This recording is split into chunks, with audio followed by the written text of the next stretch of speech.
उपकार तेरे है बेशुमार, कोटि कोटि स्तुति धन्यवाद।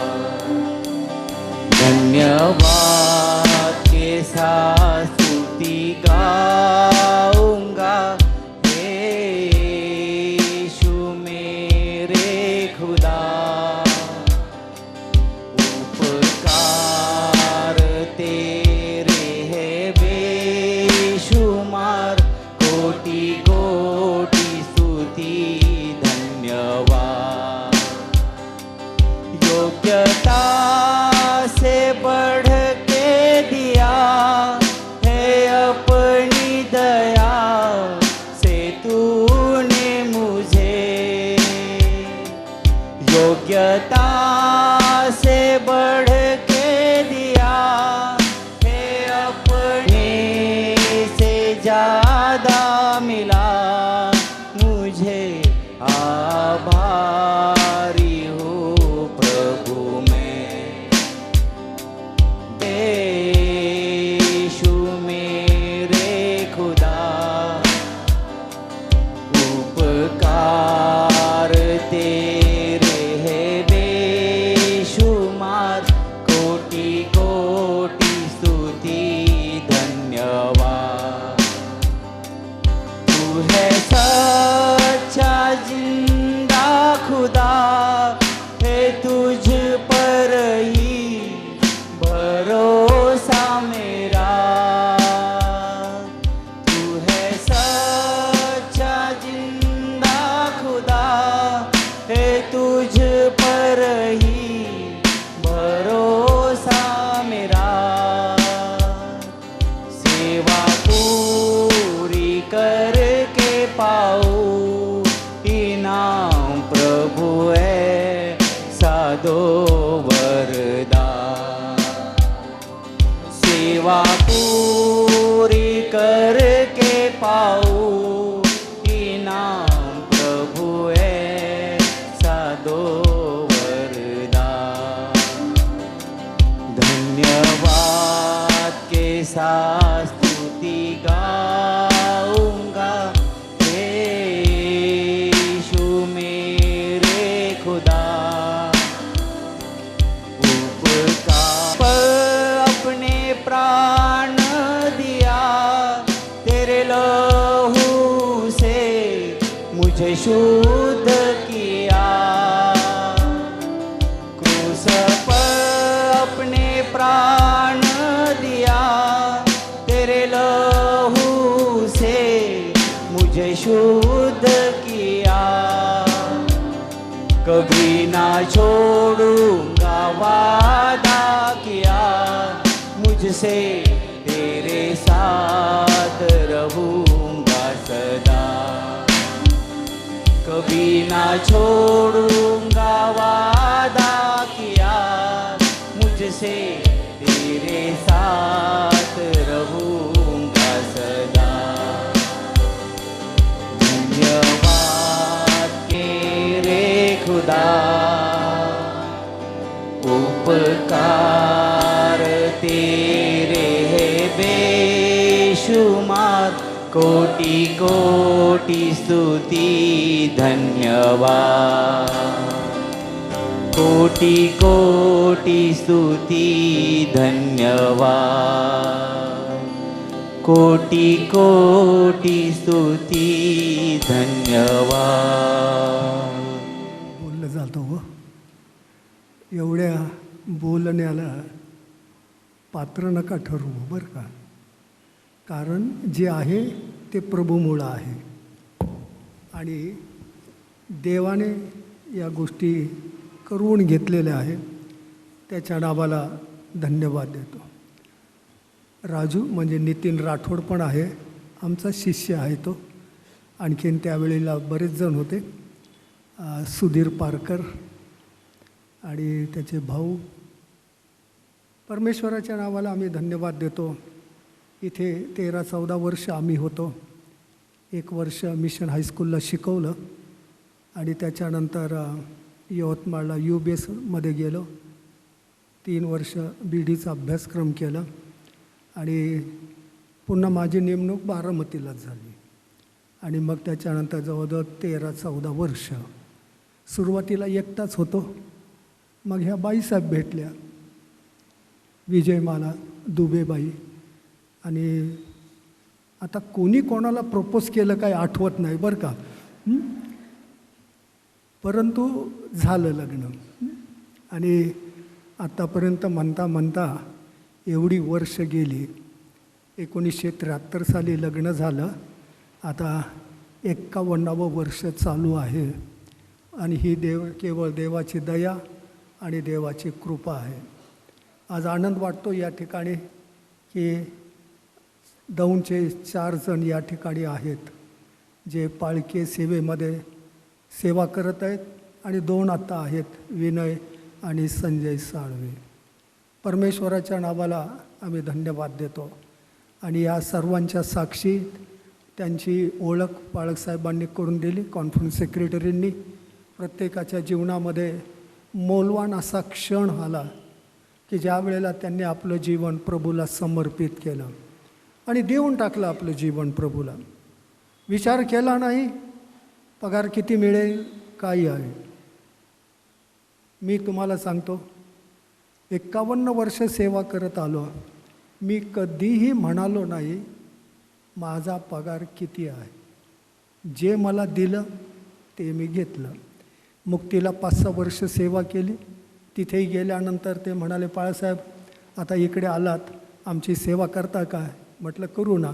किती पैसे घ्याल? तुम्ही द्याल ते घेईल. आणि जे त्यांनी दिलं त्याच्यात आम्ही दोघांनी आनंद मानला. परंतु देवाने आतापर्यंत काही कमी केलं नाही बरं का.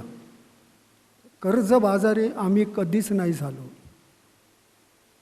एका पैशाचे कोणाचे लाजिनदार पण नाही आहे, कारण देवाने आशीर्वाद दिला म्हणून. आणि म्हणून देवाच्या नावाला धन्यवाद असो. आज या ठिकाणी 7 दीक्षित पालक बसलेले आहेत. त्यांच्या आयुष्यातला फार मोठा आणि आनंदाचा प्रसंग आहे.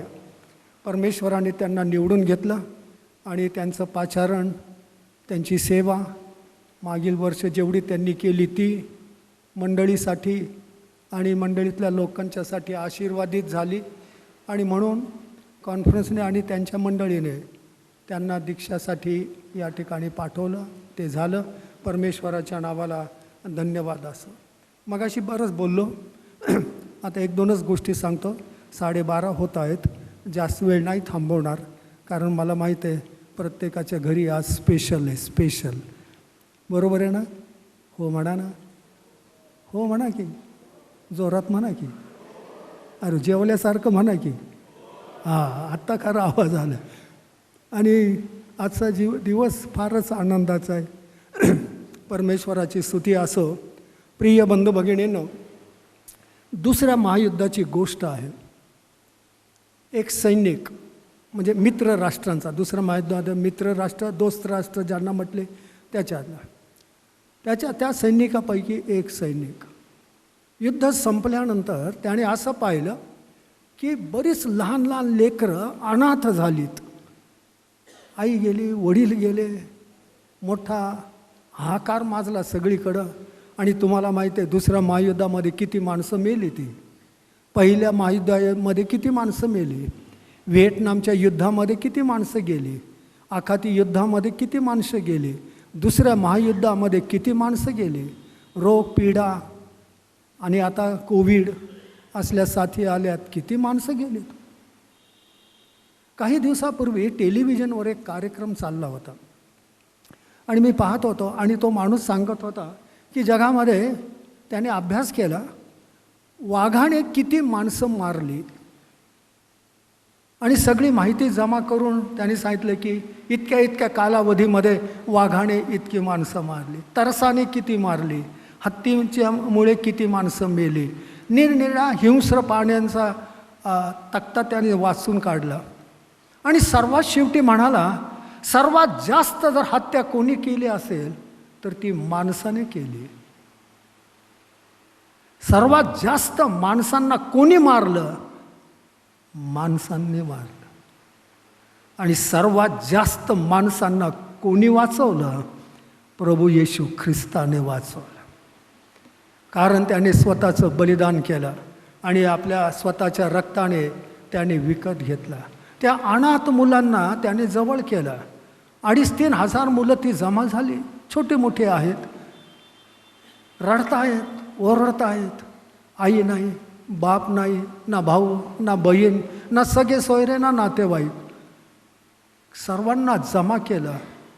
एक अनाथालय सुरू केलं आणि मुलांना लागणाऱ्या सर्व गोष्टी उपलब्ध करून दिल्या. शिक्षणाची सोय केली, कपडा लत्ता खाण्यापिण्याच्या सगळ्या सोयी केल्या आणि मुलांना झोपण्यासाठी चांगला बिछाना, चांगले कपडे उपलब्ध झाले. परंतु जे रेक्टर म्हणून नेमणूक करण्यात आहेत, आपण म्हणूया बोर्डिंग मास्तर, जे बोर्डिंग मास्तर नेमणूक केले होते ते रात्री मुलांच्याकडं जिथे ते झोपले ते बघायला जायचे आणि त्यांनी पाहिलं की मुलं दचकून उठत आहेत, दचकून उठत आहेत, कावरे बावरे होत आहेत, इकडे तिकडे बघतात, पुन्हा झोपून जातात. हे चित्र दररोजचं त्या बोर्डिंग मास्तरांनी पाहिलं आणि म्हणाले काय कारण असेल की ही मुलं दचकून उठतात, कावरे बावरे होतात, इकडं तिकडं बघतात, पुन्हा झोपून जातात. त्यांनी एका मानसशास्त्रज्ञाला बोलवलं आणि मानसशास्त्रज्ञाला बोलवून विचारलं की म्हणे अशी अशी परिस्थिती आहे. हे सगळी जेवढी मुलं 2,500-3 हजार, या मुलांना आई नाही, बाप नाही, भाऊ नाही, कोणी नाही आहे. इकडं आम्ही सगळी सोय केली, शाळा आहे, खाणं पिणं आहे, राहायला चांगलं आहे, सगळं दाखवलं तो परिसर. सायकोलॉजिस्ट, मानसशास्त्रज्ञ, फार तज्ज्ञ माणूस खुश झाले. असं असतानाही मुलं का दचकतात, मुलं का उडतात, सैराबाईरा इकडं तिकडं कावरे बावरे होऊन का बघतात? अनेक दिवस निष्कर्ष करत राहिला, अभ्यास केला, त्यांच्यामध्ये राहून अभ्यास केला आणि शेवटी एक निष्कर्ष काढला. ऐका प्रिय बंधूंनो, इथे जेवढे DEDमध्ये बसलेत ना, DED BED, ज्यांना मानसशास्त्र माहीत आहे, या मानसशास्त्रज्ञांनी सर्व मुलांची पाहणी करून, बोलाचाली करून जो निष्कर्ष काढला तो बोर्डिंग मास्टर आणि प्रमुखांना दिला. तो म्हणाला, मुलांना तुम्ही सगळं जरी दिलं आहे तरी पण एक प्रयोग करून बघा. मुलं रात्री झोपायला जाताना त्यांच्या हातामध्ये ब्रेडचे 2 स्लाईस द्या. बघा मानसशास्त्रज्ञ आता काय होतंय. आणि ब्रेडचे 2 स्लाईस त्या मुलांच्या हातात द्या झोपायला जाताना आणि बघा त्याचा परिणाम काय होतो. तो जसं त्यांना ब्रेडचे स्लाईस मिळाले, झोपी गेली मुलं, एकही दचकलं नाही, एकही कावरा बावरा नाही झाला, शांत ते झोपले. काय कारण असेल हो? बोला ना. कोण म्हणालं? उद्याची ते दौंचे आहेत ना म्हणून बोलतात ते. उद्याची काळजी त्यांची गेली. उद्या आम्हाला खायला मिळणाऱ्याची गॅरंटी आहे. प्रिय बंधू भगिनींनो, पास्टर्स, देव आपली काळजी घेतो बरं का. आपल्या गरजा देव पुरवतो. देवाजवळ हाक मारा, देवाजवळ हात पसरा, त्याच्याजवळ तुमच्या गरजा सांगा आणि पहा तो अद्भुत रीतीने तुमच्या गरजा कसं पुरवलते. तुमच्या संसाराच्या गरजा असतात, मुलांच्या गरजा असतात, शिक्षणाच्या गरजा असतात, घरादाराच्या गरजा असतात, कपड्या लत्त्याच्या गरजा असतात, खाण्यापिण्याच्या गरजा असतात. गरजा माणसाच्या कधी संपत नाही. आणि ही जे पाळक आहेत ना, हे सगळे, यांना पण गरजा आहेत. हे गरजा प्रूफ नाही आहेत, नीड प्रूफ नाही आहेत, यांना पण गरजा आहेत. तुम्हाला जेवढी मेथीची गड्डी 15 रुपयाला जर मिळत असेल तर यांना बाजारात गेल्यानंतर ती बाई नाही म्हणत, अरे तुम्ही पाळक आहे ना, 5 रुपयाला घेऊन जा. असं होतं का हो? बोला ना आंग्रे. असं नाही होत ना. त्यांनाही तुम्हालाही 15 रुपयाला गड्डी, आम्हाला देखील. आम्ही लेबल जरी लावलं ना गळ्यात, मी पाळक आहे, तरी कोणी विचारणार नाही आहे. परंतु ख्रिस्ताच्या दरबारामध्ये देवाच्या दृष्टीने पाळकीय सेवा सर्वात मौल्यवान सेवा आहे. डॉक्टर थॉमस आमच्याकडे ज्यांनी सेवा केली मिशन दवाखान्यामध्ये, आणि आमचं आणि त्यांचं चांगलं सख्य होतं. आणि मी पालखी सेवा केल्यानंतर ज्या वेळेला ते सुट्टीला आले, आमच्या घरी आले, मला म्हणाले, बेंजामिन, आम्ही जी सेवा करतो त्या सेवेला मर्यादा आहेत. भौतिक सेवा तिथपर्यंत आमची मर्यादा आहे, शारीरिक तिथपर्यंत आमची मर्यादा आहे, परंतु तुमची सेवा माणसाला उचलते आणि स्वर्गाच्या दारात नेते. म्हणून तुमची सेवा अति मौल्यवान आहे, आणि ही अति मौल्यवान सेवा करण्यासाठी देवाने तुम्हाला हे वचन दिलेलं आहे. म्हणून पास्टर्स, देवाचं वचन बारकाईने दररोज वाचा.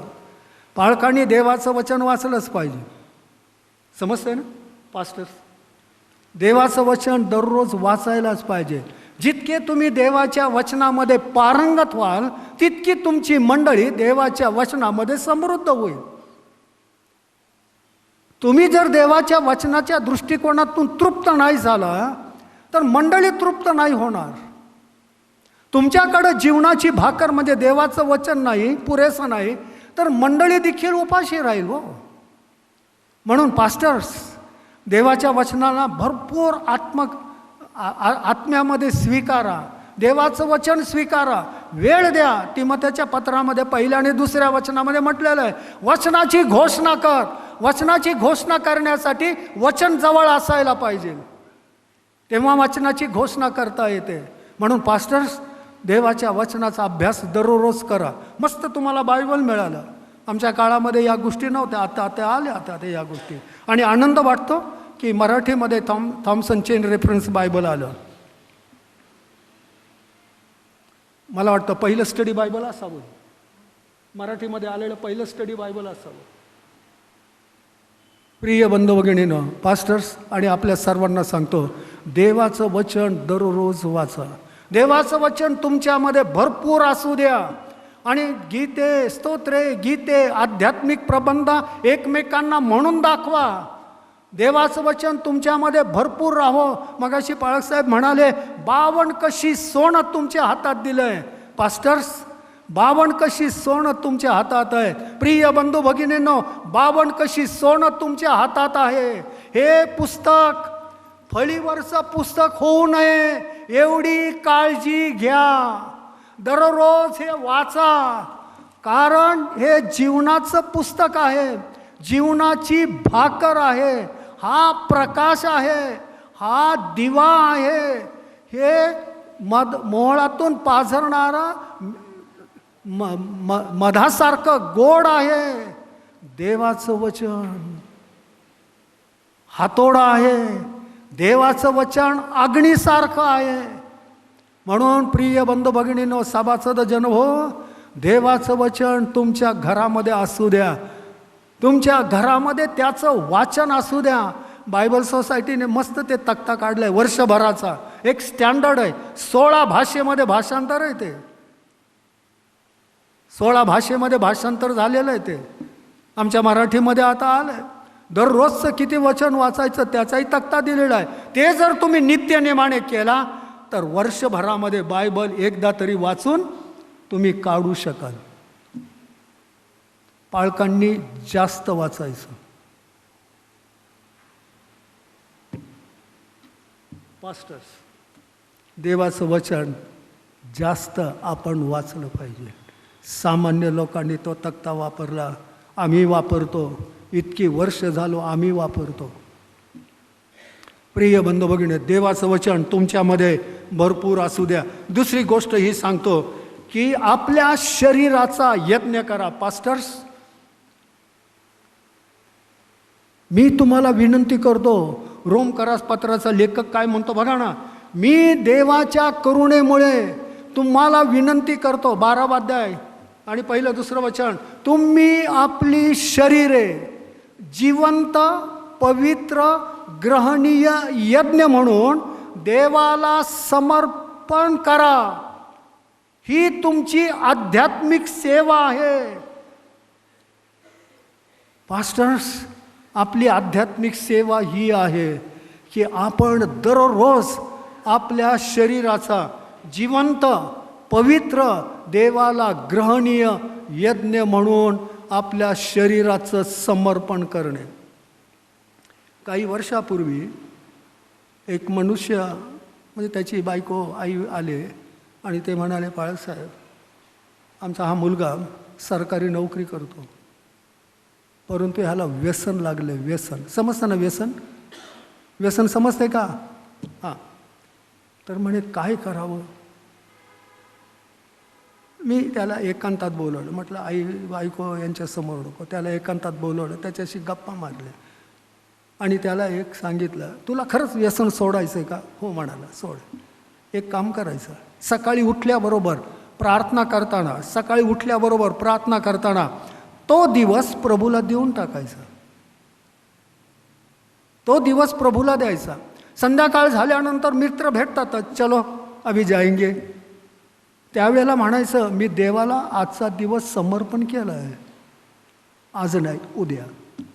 दुसऱ्या दिवशी पुन्हा हेच म्हणायचं, देवा मी माझा आजचा दिवस तुला समर्पित केला आहे. संध्याकाळी पुन्हा येतील, म्हणायचं आजचा दिवस मी प्रभूला समर्पण केलं. असं 10 दिवस कर, बघूया काय परिणाम होतो. अहो 5व्या दिवशीच परिणाम झाला, त्याचं व्यसनच सुटलं. प्रिय बंधू भगिनीनो, या देवाच्या वचनामध्ये माणसाचं जीवन बदलण्याचं सामर्थ्य आहे. या वचनामध्ये माणसाचं जीवन बदलण्याचं सामर्थ्य आहे. माणसाचे विचार बदलण्याचं सामर्थ्य या वचनामध्ये आहे. माणसाची चित्तवृत्ती बदलण्याचं सामर्थ्य देवाच्या वचनामध्ये आहे. जीवनाचा दृष्टिकोन बदलण्याचं सामर्थ्य याच्यात आहे. तो साधू सुंदर सिंग, ज्याची आई गीता रोज त्याला वाचून दाखवायची, पाठ करून घ्यायची घराच्या उंबरठ्यावर बसून, पण मनाला शांती नाही मिळाली. तोंड पाठ झाली गीता, पण शांती नाही मिळाली, आनंद नाही मिळाला, प्रकाश नाही मिळाला, जीवन नाही मिळालं. शोधत राहिला, कुठे मिळेल, कुठे मिळेल, कुठे मिळेल. शाळेमध्ये गेला, त्या कॅथॉलिकच्या शाळेतल्या त्या नन त्याला सांगायच्या, तोच बायबल फाडायचा, नवीन करार फाडायचा, त्याचे बोळे करायचा आणि नन चालल्या की त्यांना फेकून मारायचा. एके दिवशी तर त्याने बायबलही जाळलं आणि देवाला हाक मारली, जो कोणी सत्य देव असेल, जो कोणी खरा देव असेल, जो कोणी जिवंत देव असेल, त्याने मला दर्शन द्यावं. आज शेवटली रात्र या भूतलावरची. नाही, घराजवळून त्यांच्या शेतातूनच ती लुधियाना एक्सप्रेस जाते, त्या गाडीखाली जाऊन जीव देईल. आणि त्या रात्री ही तहान आणि भूक, जिवंत देवाची तहान आणि भूक शिगेला पोहोचली. आता वेळ संपत चालली, दिलेली घटका संपत आली. रेल्वे ट्रॅकवरून रेल्वे जाण्याची वेळ जवळ आली. 5 मिनिटात तो तिथे जाऊ शकतो, इतकं ते अंतर होतं, 5-10 मिनिटाचं. आणि त्यावेळेला प्रकाश त्याच्या खोलीमध्ये प्रकाशला, त्याचे डोळे दिपले आणि उठला, कोण आहे, कोण आहे? आणि उत्तर आलं, ज्याला तू शोधतो तो प्रभू येशू ख्रिस्त मी आहे. सत्य समजलं, तहान भागली, भूक शमवली गेली, प्रकाश मिळाला, आनंद मिळाला, शांती मिळाली. उठला आणि आपलं जीवन प्रभूला समर्पित केलं.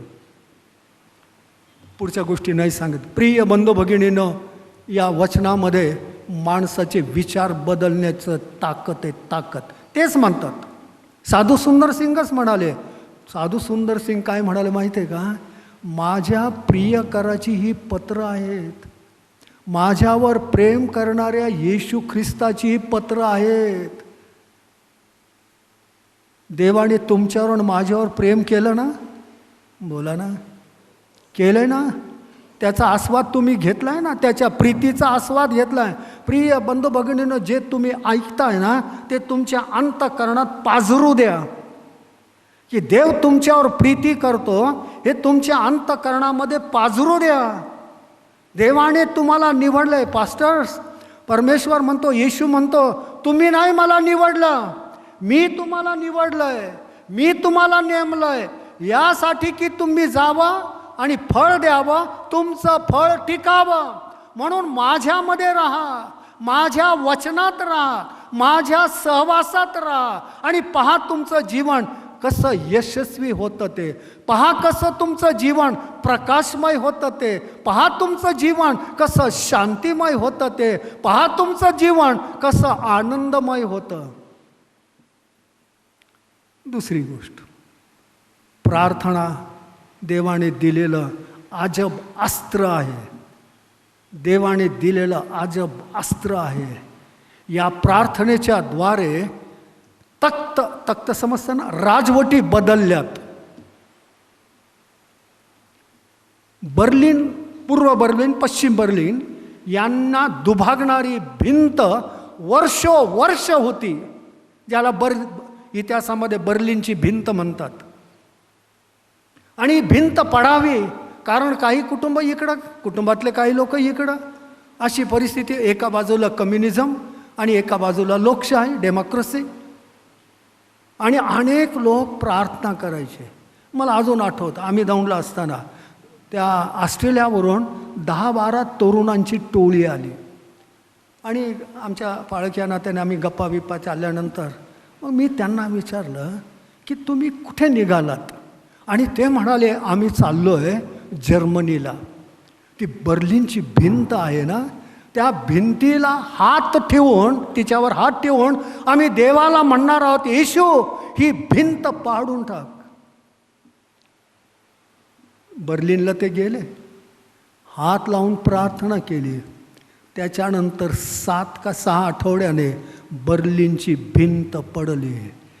आपसातल्या भिंती जे असतात ना, आपणच तयार केलेले पडदे, आडपडदे किती असतात, किती असतात आडपडदे.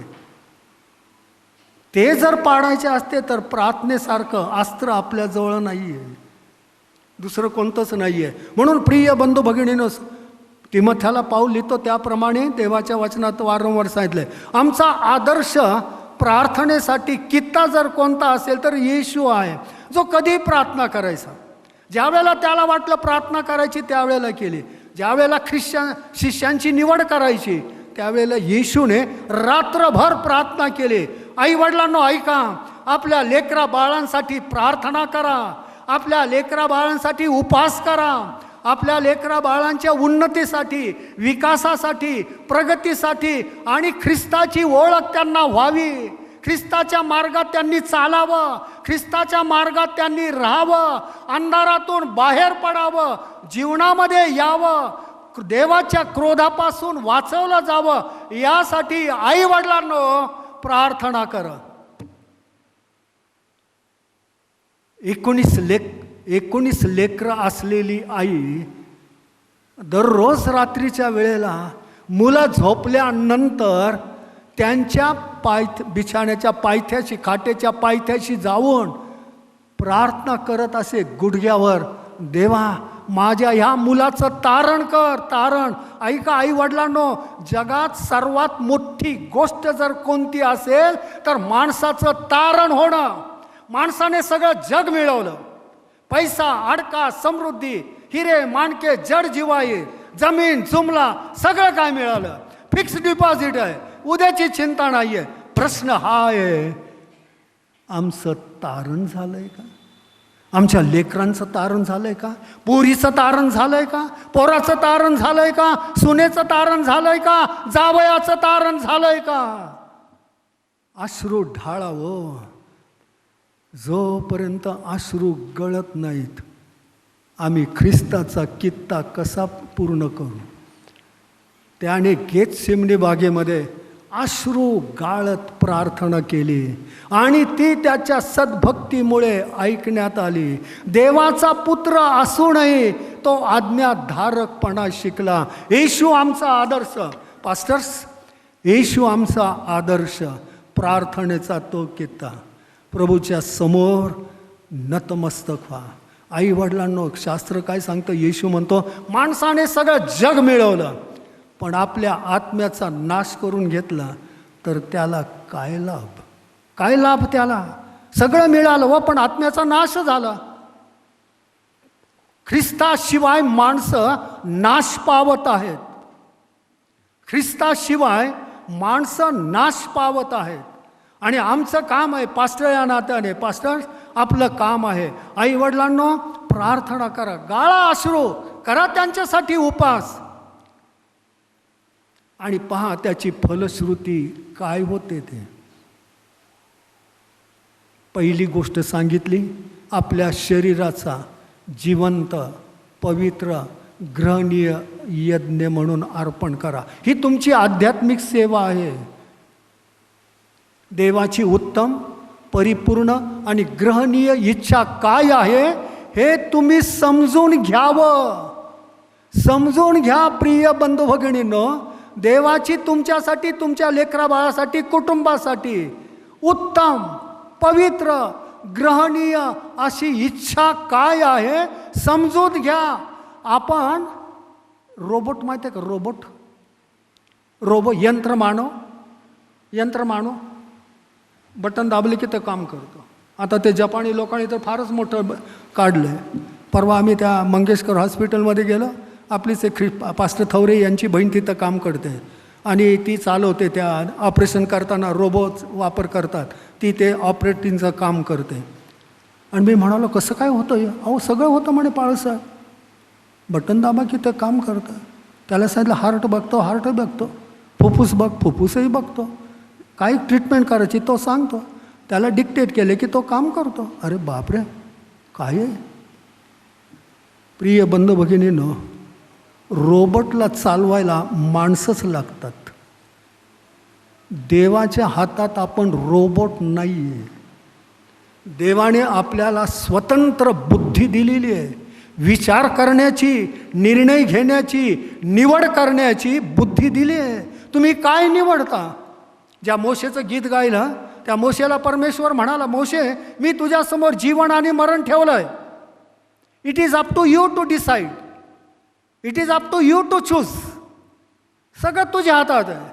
माझी इच्छा आहे तू जीवन निवडून घ्यावं, but I will not force you. मी तुला बळजबरी नाही करणार, मी तुला शिक्षा नाही देणार जर तू वेगळं निवडलं तर. निवड तुझ्या हातात आहे. आमच्या समोर देखील निवड करण्याची संधी प्रत्येक वेळेला येते. अहो साधं बाजारात तुम्ही जाणार, 4 ठिकाणी जर मेथ्याची गड्डी विकणारे असेल तर 4ही ठिकाणी आपण बघतो कुठं चांगलं आहे, कुठं चांगले पैसे, आपल्या खिशातले पैसे, मिळणारा माल बरोबर जमतंय का, तेव्हा कुठं आपण खरेदी करतो, आपली बुद्धी वापरतो. प्रिय बंधू भगिनी, आपल्या शरीराचा यत्न करा. दुसरी गोष्ट सांगितली, देवाच्या वचनामध्ये वाढत जा. आणि तिसरी गोष्ट ही सांगितली, प्रार्थनेच्या जीवनामध्ये बळकट व्हा. देव या वचनाच्याद्वारे तुम्हाला आशीर्वादित करो आणि तुमचं जीवन, तुमचं कुटुंब दिवठणीवर ठेवलेल्या दिव्याप्रमाणे, प्रत्येक ख्रिस्ती कुटुंब दिवठणीवर दिवा ठेवल्याप्रमाणे असायला पाहिजे. दिवा लावून मापाखाली कोणी ठेवत नाहीत, तो दिवठणीवर ठेवतात यासाठी की त्याचा प्रकाश घरात पडावा आणि लोकांना घरातलं सगळं काही दिसावं. तसा तुमचा प्रकाश लोकांच्या पुढं असा पडू द्या की त्यांनी तुमची सत्कर्म्य पाहून देवाचं गौरव करावं.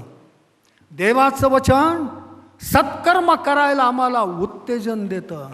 सूड घ्यायला नाही सांगत हो, सूड घ्यायला नाही सांगत. सूड घेण्याचं काम देवाचं आहे बरं का. ऐकता का हो? म्हणा ना, सूड घेण्याचं काम देवाचं आहे, आपलं नाही आहे. आणि देवाला सूड घेण्यासाठी हातभार लावू नका. तुम्ही हातभार लावला तर भलतंच काय होईल. त्या साराबाईने हातभार लावला आणि भलतंच झालं. तसं देवाला सूड घेण्याच्या कामात हातभार नका लाव. त्याची वेळ येईल त्यावेळेस. तुम्हाला काय करायचं आहे? तुम्हाला काय करायचं आहे? बोला ना. तुम्हाला आशीर्वाद द्यायला सांगितलं आहे, सूड घ्यायला नाही सांगितलं. येशू म्हणतो, परमेश्वर म्हणतो, सूड घेणं माझं काम आहे. त्याच्यात मला कोणी भागीदार नको आहे, ते मी करणार आहे. तुम्ही आशीर्वाद देणारे व्हा, यासाठी की स्वर्गीय पित्याचं गौरव आपल्या सर्वांच्याकडून व्हावा. प्रार्थना करूया. सर्व समर्थ आमच्या जिवंत प्रभुदेवा, आम्ही तुला धन्यवाद देतो आणि तुझी स्तुती करतो. आज या ठिकाणी 7 आमचे धाकटे बंधू समान या सेवकांनी पालकांनी आपलं जीवन समर्पित केलं आणि आज अधिकृतरित्या दीक्षा विधी या ठिकाणी संपन्न झाला. तू त्यांना पुन्हा उत्तेजित केलं. एक नवीन शक्ती दे, नवीन जोम दे, आत्म्याने भर, आत्म्याने चालव, बलवान कर आणि त्यांची सेवा तुझ्या गौरवासाठी, तुझ्या राज्याच्या वाढीसाठी होऊ दे. मंडळीला नवजीवन मिळू दे. मंडळी देवाच्या वचनामध्ये समृद्ध होऊ दे. प्रार्थनेच्या जीवनामध्ये प्रगतिशील होऊ दे आणि प्रत्येकाचं जीवन तुझ्या गौरवासाठी व्यतीत होण्याकरता आशीर्वादित कर, अशी आम्ही विनंती करतो. सर्व काही तुझ्या हाती सोपवत ही प्रार्थना आमचा तारणारा येशू याच्या नावाने करतो, म्हणून तू ऐक. आमेन. प्रभूने शिकवलेली प्रार्थना, त्यानंतर आशीर्वाद आणि ख्रिस्त पावित्र्य शांती गीत म्हणून उपासनेचा समारोप करणार आहोत.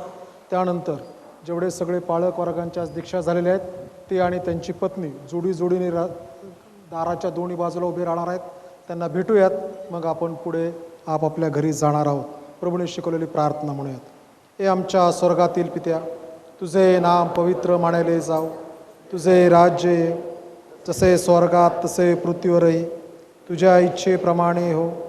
आमची रोजची भाकर आज आम्हास दे, आणि जसे आम्ही आपले ऋणे आसरून सोडले आहेत तसेच तू आमचे ऋणे आम्हास सोड, आणि आम्हास परीक्षेत आणू नकोस, तर आम्हास वाईटापासून सोडीव. कारण की राज्य, सामर्थ्य आणि गौरव ही सर्व काळ तुझीच आहेत. आमेन. परमेश्वर तुला आशीर्वाद देव व तुझे संरक्षण करो. परमेश्वर आपला मुखप्रकाश तुझ्यावर पाडो व तुझ्यावर कृपा करो. परमेश्वर तुझ्याकडे प्रसन्नमुख करो आणि तुला शांती देव. त्या परमेश्वराची प्रीती, प्रभू येशू ख्रिस्ताच्या कृपा आणि प्रेमळ पवित्र आत्म्याची सहभागिता आम्हातील प्रत्येकाबरोबर, देवाच्या सर्व लेकरांबरोबर आता आणि येशूचे दुसरेने होईपर्यंत असो. आमेन. ख्रिस्त